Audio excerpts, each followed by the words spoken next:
ఉత్తరాంచల్ యూనివర్సిటీలో ఇంటర్న్షిప్కి మీరు ఫారెన్ కూడా పంపిస్తారని తెలిసింది. మరి ఫారెన్లో ఇంటర్న్షిప్ అనేది ఎట్లా ఉంటుంది? సో మేడం, ఉత్తరాంచల్ యూనివర్సిటీలో ఫారెన్ ఇంటర్న్షిప్ ప్రోగ్రామ్ అనేది one of the premium programs madam. 2 years ఇండియాలో 2 years అబ్రాడ్లో చేస్తాడు మేడం. అంటే స్టూడెంట్ ఎక్స్చేంజ్ ప్రోగ్రామ్ అంటారు, ఇంటర్నేషనల్ ఎక్స్చేంజ్ ప్రోగ్రామ్ అంటారు. సో అంటే ఏ కంట్రీస్ అంటే USA, UK, Singapore, Malaysia, Canada.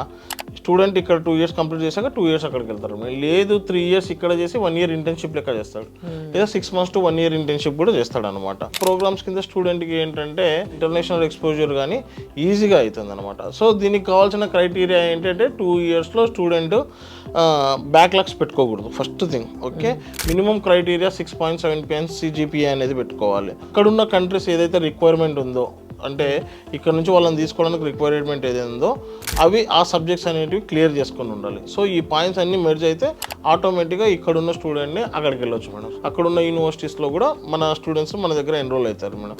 So ఈ ప్రోగ్రామ్ అనేది under the guidance of university management ఉంటుంది. దీనికంటే ఒక ప్రాపర్ ఫారెన్ ఇంటర్న్షిప్ సెల్ అనేది ఒకటి ఉంటుంది. ఆ సెల్లో వీళ్ళు ఫస్ట్ ఎన్రోల్ అవ్వాలి. మాండేటరీగా ఎవరైతే ఇంట్రెస్ట్ ఉన్నారో వాళ్ళను ఫారెన్కి పంపిస్తారు మేడం. మరి ఎక్స్పెండిచర్ అంతా కూడా సేమ్ మేడం. ఇప్పుడు ఏదైతే ట్యూషన్ ఫీజు అయితే ఏదైతే ఉందో సేమ్ ఉంది. ఎక్స్పెన్సెస్ ఉంటాయి కదా, ట్రావెలింగ్ ఎక్స్పెన్సెస్, అకామిడేషన్ ఎక్స్పెన్సెస్, ఇవన్నీ కొంచెం డిఫర్ అవుతాయి మేడం అంతే.